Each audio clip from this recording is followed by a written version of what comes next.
Les amis, le Barça sort d'une défaite qui fait très mal contre Almeria dans un match où on aurait pu creuser l'écart en la Liga contre le Real Madrid. Mais aujourd'hui, le Barça sera confronté au Real Madrid qui est en forme actuellement. Le Barça étant à 3 matchs, je dis bien 3 matchs de notre titre qui pourrait sûrement nous faire oublier le match contre Manchester United, pas complètement, mais peut-être effacer l'amertume qu'on a eu après ce match-là. Un match très compliqué qui arrive contre le Real Madrid au Bernabéu. On en parle dans cette vidéo. Bonjour les amis, j'espère que vous allez tous très bien. Nietzsche le Catalan sur votre écran les gars. Preview avant-match du El Clasico, Real Madrid versus FC Barcelone le 2 mars. Voilà, ça sera demain.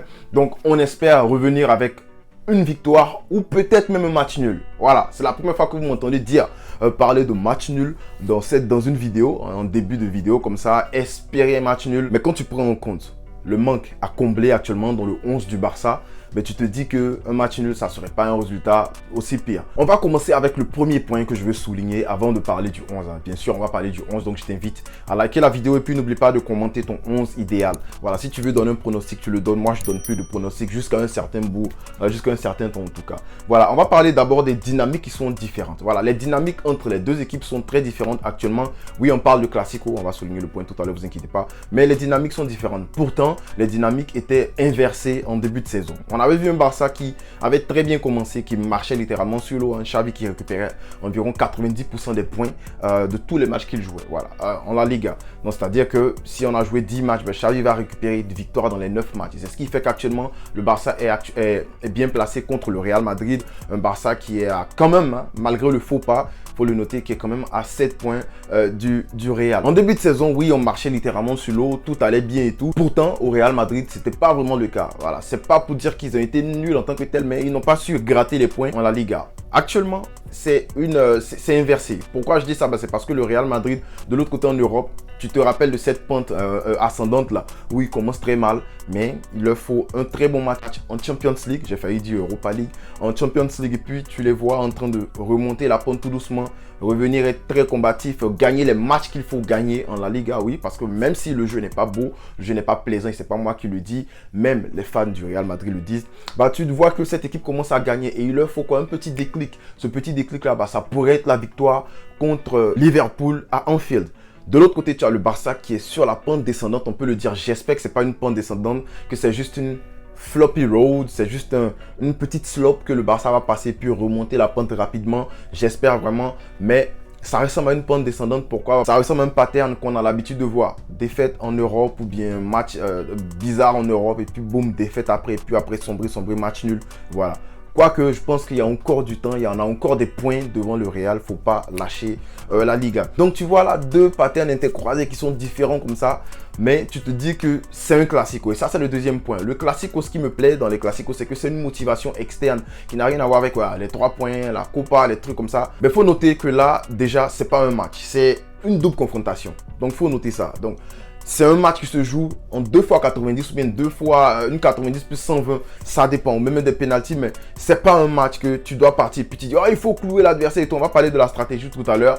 Mais c'est pas un match où tu te dis, on va partir, faut partir taper le Real là-bas. Non, parce que faut essayer de, pour moi, mon avis, limiter la casse pour ne pas avoir à se taper une grosse remontada, à se manger, à se donner la mer à boire au Camp Nou. Donc, il faut limiter la casse, surtout que on a les armes pour limiter la casse. Et on en parlera plus tard. Mais on parle d'un classico. Et un classico, bah, tu as de la motivation. Tu as une motivation qui est externe, qui est une motivation qui est différente en fait des autres matchs. Parce que là, tu ne parles pas juste d'éliminer le Real. Certes, tu élimines le Real là, sur la double confrontation. Tu les empêches de prendre un autre titre. C'est bien. Mais toi, tu te donnes plus les chances de rencontrer un autre titre. Parce que de l'autre côté, c'est Osasuna contre Bilbao. Non, je ne suis pas en train de cracher sur les deux. Mais je me dis que c'est à la portée du Barça. Et si tu laisses le Real passer, bah, tu leur donnes un match qui a leur portée facilement. C'est sûr, ils vont partir, ils vont gagner. Donc, il faut vraiment les éliminer. Ça, c'est un point. Mais l'autre point, c'est que, frérot, c'est un classico. Et dans les classicos, tes joueurs sont motivés de façon différente. Dans les classicos, j'ai l'habitude de le dire, dans les classicos, la forme ne compte pas. La forme, ça ne compte pas. Pourquoi la forme ne compte pas? Bah, tu peux trouver une équipe, un Real qui a aligné les défaites, bien qui a aligné des nuls, pendant que le Barça a aligné des victoires. On vient au classico, à cause de la surmotivation, on veut écraser le Barça tous les jours. À chaque fois qu'on joue, bah, tu as ce Real là qui va venir et puis montrer un autre visage, qui va venir. C'est comme une finale, un classico. Voilà, donc tu as cette motivation-là qui est là, qui pourrait être utilisée dans notre sens aussi. Parce que là, on sort d'un mauvais match, mais le Real pourrait relancer notre saison. On peut le dire comme ça, parce que là, on a fait 2 mauvais matchs, mais en les tapant, en faisant une bonne prestation, on peut les battre. Même si on n'a pas nos armes offensives, on peut les battre, mais si on le fait là, tu te rends compte que ça relance notre saison. Aussi, il faut noter que Benzema est énervé. Voilà, on a vu ses tweets, on a vu ses stories Instagram. Le mec actuellement, il n'est pas content. Voilà, il n'a pas gagné le trophée The Best. Il a fait un post où il dit tout ce qu'il a gagné, j'ai gagné tel, j'ai gagné tel.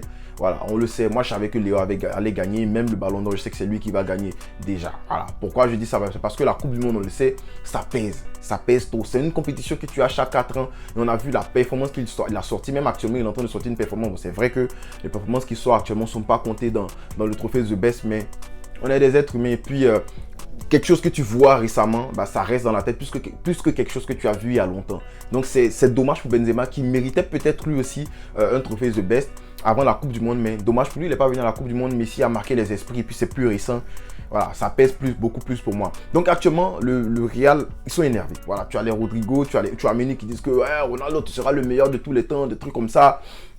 Ils sont énervés. Et s'ils peuvent déverser leur colère sur le Barça, ils vont le faire. Voilà, je suis certain, ça n'a rien à voir. Le trophée The Best, ça n'a rien à voir avec le Barça. Mais comme c'est Léo Messi qui a gagné, Léo Messi et le Barça, c'est une histoire ensemble. Hein. C'est une histoire qui ne sera jamais dissociée en fait. Ça sera toujours ensemble. Donc les mecs, ils vont vouloir déverser leur colère sur nous. Voilà, un autre point, c'est qu'il y a un effet de surprise du côté du Barça. Pourquoi je dis ça? C'est parce que du côté du Real, on le sait. Alaba n'est pas là, pardon. Alaba ne sera pas là. Et j'espère aussi qu'Alba ne va pas jouer. Bref, Alaba ne sera pas là et on sait à quoi s'attendre. On sait à quoi s'attendre un Vinicius qui va littéralement marcher sur l'eau, qui va essayer d'être mis en 1 contre 1 à plusieurs reprises, combiné avec Benzema pour entrer. On connaît le jeu du Real. Et puis voilà, derrière Modric, Kroos aussi pour... Mais du côté du Barça, tu ne sais pas à quoi t'attendre. Pourquoi? Bah, la seule chose que tu sais, c'est que la défense... on va peut-être, j'espère que Xavi va aligner la défense titulaire, la défense, surtout qu'Alba a joué le match précédent, Baldé n'a pas eu 1 minute. J'espère que Xavi va aligner Baldé, Araújo, Christensen et puis Koundé, notre défense type. Parce que là au moins ça nous aidera à limiter la casse. Mais au milieu, tu te dis aussi que tu sais quoi voir. Tu vois les Pedri, tellement il me manque, Busquets, De Jong et tout.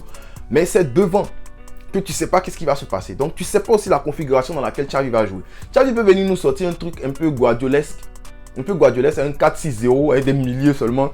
Et puis voilà, un Frenkie de Jong dans les chaussures de De Bruyne qui se projette, qui fait le faune.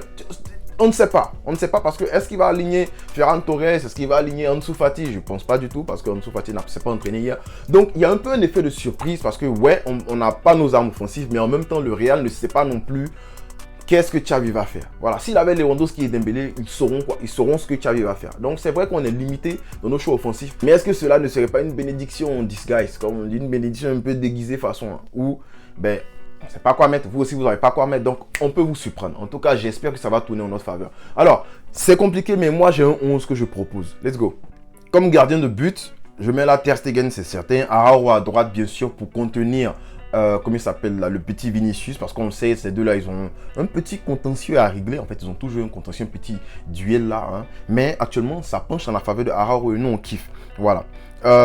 Koundé qui va jouer en centrale, il a été reposé aussi, j'espère que voilà, en centrale, il aime bien jouer en centrale comparé en latéral, donc aujourd'hui il va inverser les rôles, j'espère voir une masterclass de sa part. Christensen qui est aussi bon, hein, on le sait, actuellement c'est notre meilleur défenseur, voilà, il fait partie même de nos meilleurs joueurs durant la saison, donc avec Koundé, j'ai pas peur pour la relance, j'ai pas peur pour les contre-attaques que les mecs vont nous mettre, les placements et tout, c'est deux joueurs qui sont très intelligents, et pour la vitesse, on a aussi Baldé à gauche.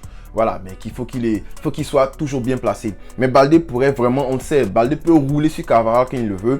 Et avec un milieu à gauche qui défend beaucoup, ça va laisser l'opportunité à Baldé de monter. Donc je pense que c'est ce que Xavi va faire, vous allez voir. Busquets en 6, bien sûr. Et puis, Frenkie de Jong en relayeur gauche. Bien sûr qu'on aura Kessie à droite parce que je ne vois pas Pablo Torre lancer dans un classico comme ça. Surtout qu'il n'a pas joué les matchs précédents.